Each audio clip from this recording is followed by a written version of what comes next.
All right, concluding on this Hyster forklift H190XL. This is the 190 and its sister, the 1999 190 compared to the 1998 190.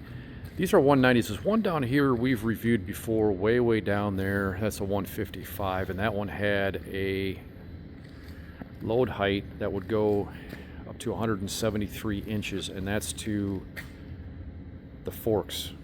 Okay, the top of the forks, 173 inches. The other one, the 155, would go. This one goes 182 inches high, so goes a little bit higher. These are pneumatic tires. That means air, by the way, and they're about 7.5 feet wide, the whole machine. So you could put that on a trailer. No permits required for the width. However, the height, what do you think that is? The height, these two are the same. Look at that. How tall do you think that is? So you're about 7.5 feet wide. So we'll move the camera around a little bit so you can get a better way to calculate it. So for 7.5 feet wide, how tall do you think we are? Well, the published specs are about 13 feet. So it's going to have some transportation issues unless you can figure out how to manage that mast. You might have to have a permit to move a couple of them things.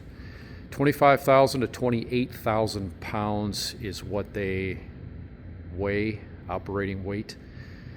That's what they weigh, and we went over the Perkins, but they do say these things can also come with a Cummins power plant. Cummins power plant, you know about them. They're in the Dodge pickups and so forth. So this Hyster, we're going to go over some Yales too, but Hyster and Yale were very much separate companies at one time. Now they've merged, so they're officially called Hyster-Yale or Hyster-Yale.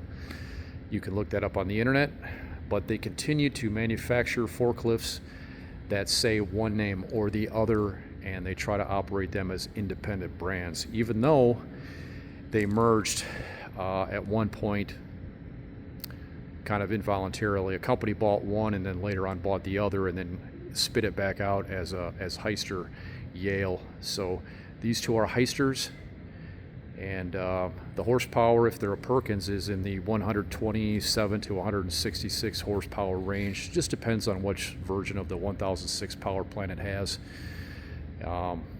Not sure what the Cummins has, but I'm pretty sure it's going to be close.